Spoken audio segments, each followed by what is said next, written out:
Hi everyone, Sarah here. I'm not sure how many of you know this, but tomorrow is actually a holiday called Earth Day.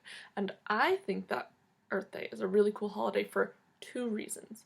One, because I think it's a lot of fun to celebrate, but two, because I think it's a really, really important holiday to celebrate.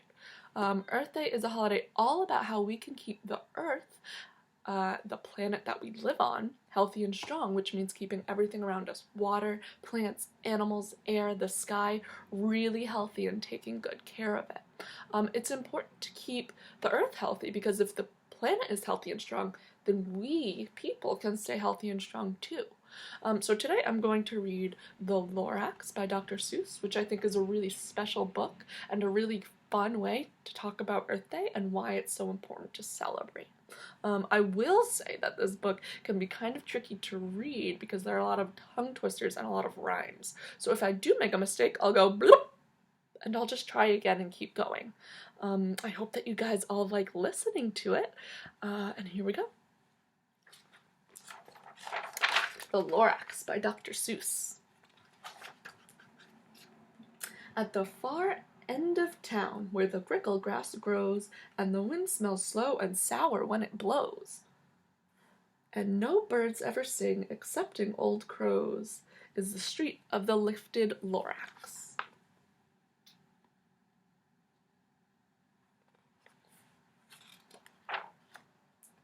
And deep in the grickle grass, some people say, if you look deep enough, you can still see today, where the Lorax once stood just as long as it could, before somebody lifted the Lorax away. What was the Lorax, and why was it there, and why was it lifted and taken somewhere? From the far end of town where the grickle grass grows, the old Onceler still lives there. Ask him, he'll know.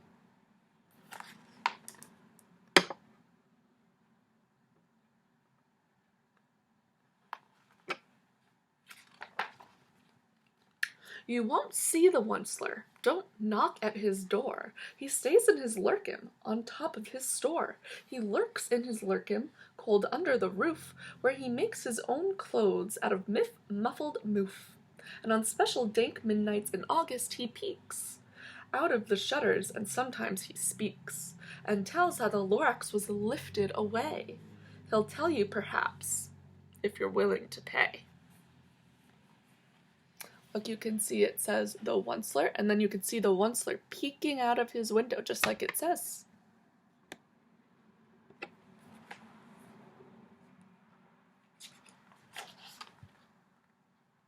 On the end of a rope he lets down a tin pail, and you have to toss in 15 cents and a nail, and the shell of a great-great-great-grandfather's snail.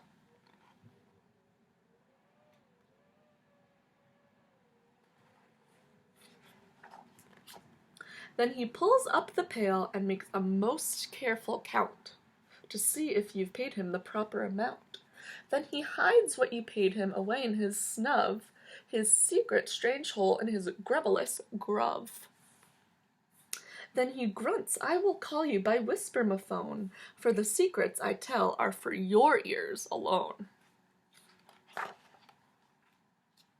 Sloop! Down sloops the whisper-mophone to your ear, and the old Onceler's whispers are not very clear, since they have to come down through a snurgly hose, and he sounds as if he had smallish bees up his nose.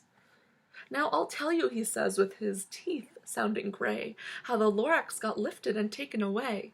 It all started way back, such a long, long time back.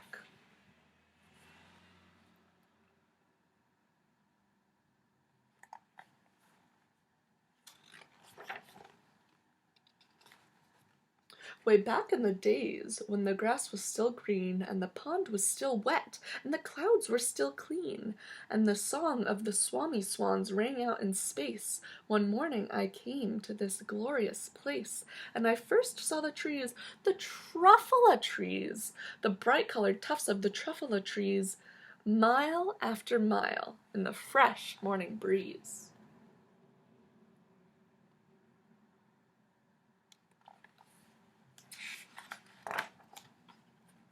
And under the trees I saw brown barbaloots, frisking about in their barbaloot suits, as they played in the shade and ate truffula fruits.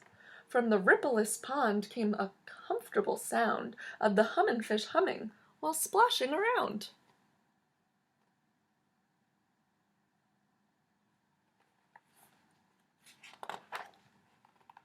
But those trees, those truffula trees! All my life I'd been searching for trees such as these. The touch of their tufts was much softer than silk, and they had the sweet scent of fresh butterfly milk. I felt a great leaping of joy in my heart. I knew just what I'd do. I unloaded my cart. It says, the Onceler wagon.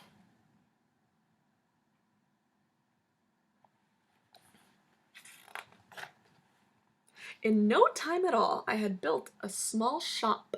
Then I chopped down one truffula tree with one chop. And with great skillful skill and with great speedy speed, I took the soft tuft and I knitted a thneed.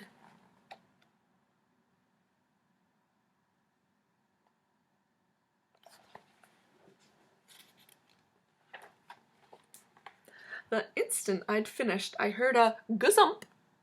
I looked, I saw something pop out of the stump of the tree I'd chopped down. It was sort of a man. Describe him? That's hard. I don't know if I can. He was shortish and oldish and brownish and mossy, and he spoke with a voice that was sharpish and bossy.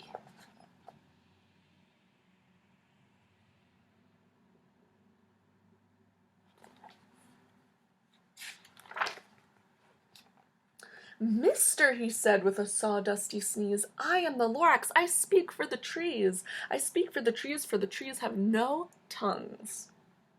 And I'm asking you, sir, at the top of my lungs. He was very upset as he shouted and puffed. What's that thing you've made out of my truffula tuft?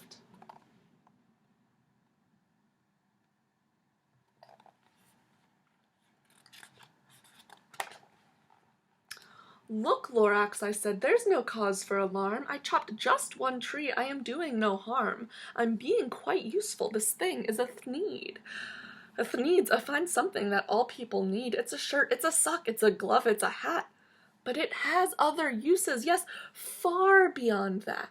You can use it for carpets, for pillows, for sheets, or curtains, or covers for bicycle seats. The Lorax said, Sir, you are crazy with greed. There is no one on earth who would buy that fool thneed.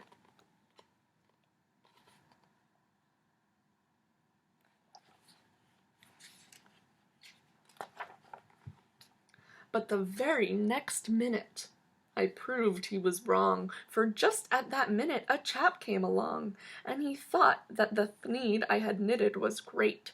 He happily bought it for $3.98. I laughed at the Lorax. You poor dumb guy. You never can tell what just some people will buy. Look, you can see the guy walking away with the thneed he just bought.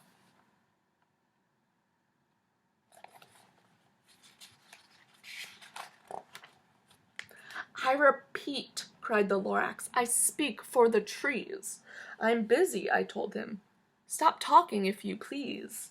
I rushed across the room and in no time at all built a radiophone. I put in a quick call. I called all my brothers and uncles and aunts and I said, listen here, there's a wonderful chance for the whole Onceler family to get mighty rich. Get over here fast, take the road to North Nitch, turn left at Weehawken, sharp right at South Stitch.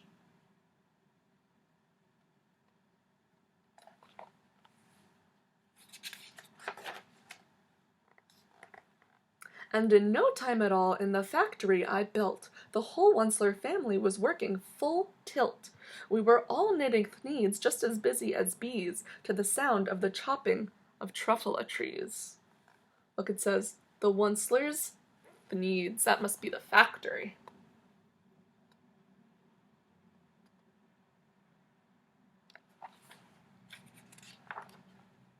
Then, oh baby, oh, how my business did grow. Now chopping one tree at a time was too slow. So I quickly invented my super axe hacker, which whacked off 4 truffula trees and 1 smacker. We were making thneeds 4 times as fast as before, and that Lorax, he didn't show up anymore.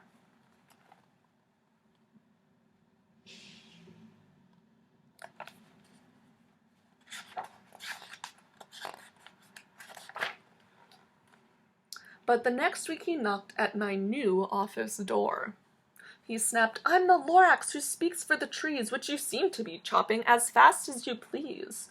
But I'm also in charge of the brown barbaloots, who played in the shade in their barbaloot suits, and happily lived eating truffula fruits.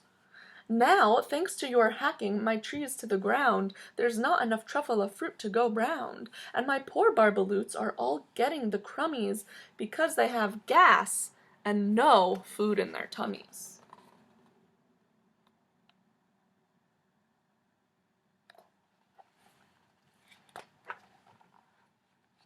"They loved living here, but I can't let them stay. They'll have to find food, and I hope that they may.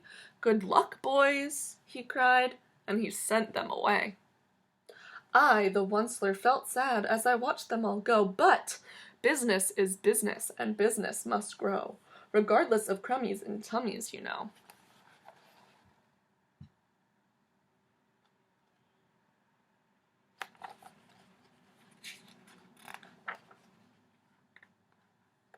Well, look, the factory's gotten even bigger.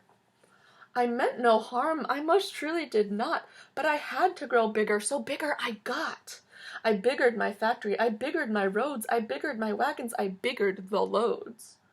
Of the thneeds I shipped out, I was shipping them forth to the south, to the east, to the west, to the north. I went right on biggering, selling more thneeds, and I biggered my money, which everyone needs.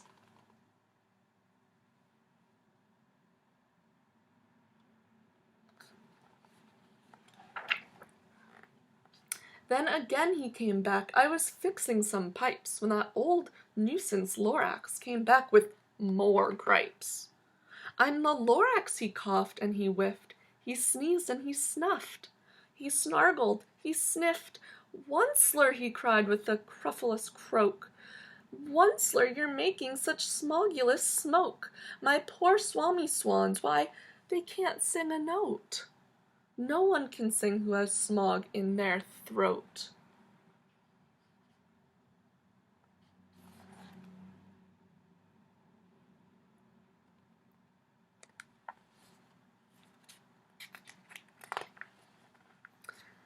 "And so," said the Lorax, "please pardon my cough. They cannot live here, so I'm sending them off." "Where will they go?" "I don't hopefully know." "They may have to fly for a month or a year to escape from the smog that you've smogged up around here."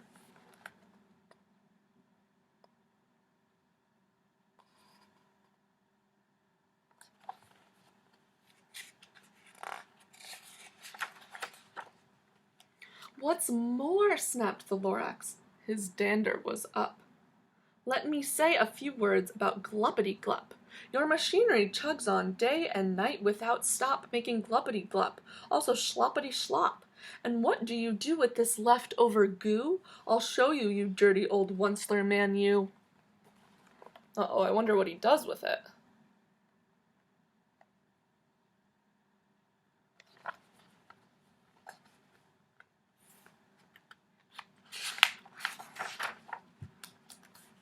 "You're glumping the pond where the humming fish hummed. No more can they hum, for their gills are all gummed.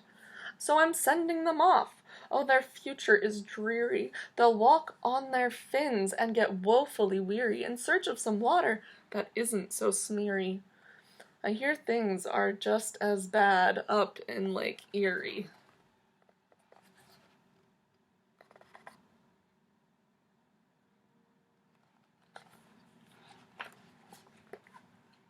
And then I got mad. I got terribly mad. I yelled at the Lorax, "Now listen here, Dad. All you do is yap yap and say bad, bad, bad, bad. Well, I have my rights, sir, and I'm telling you I intend to go on doing just what I do. And for your information, you Lorax, I'm figuring on biggering and biggering and biggering and biggering, turning more truffula trees into thneeds, which everyone needs.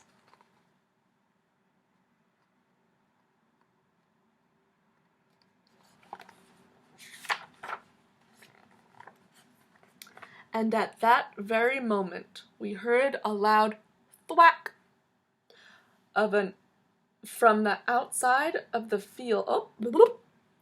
And at that very moment, we heard a loud whack. From outside in the field came a sickening smack of an axe on a tree. Then we heard the tree fall, the very last truffula tree of them all.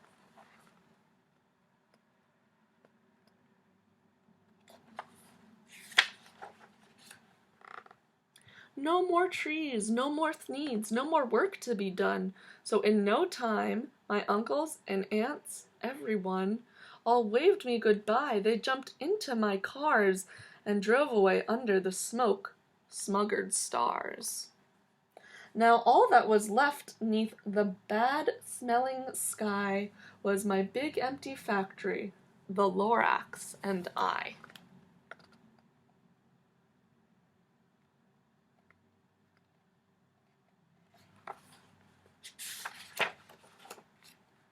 The Lorax said nothing, just gave me a glance. Just gave me a very sad backward glance as he lifted himself by the seat of his pants. And I'll never forget the grim look on his face when he hoisted himself and took leave of this place through a hole in the smog without leaving a trace. You can see the Lorax flying away.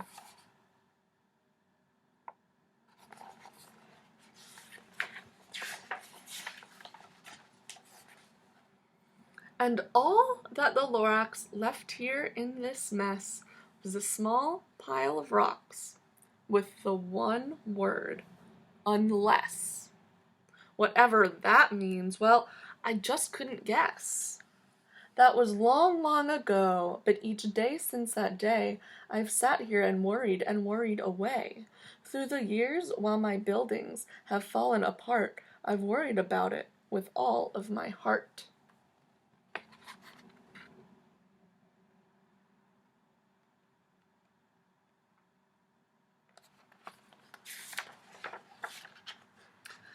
But now, says the Onceler, now that you're here, the word of the Lorax seems perfectly clear. Unless someone like you cares a whole awful lot, nothing's going to get better. It's just not.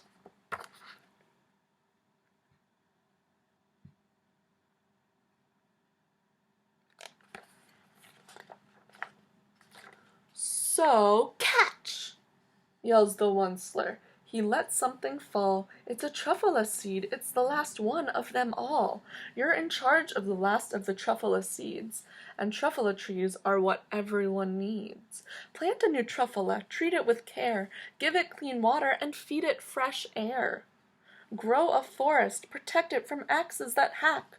Then the Lorax and all of his friends might come back.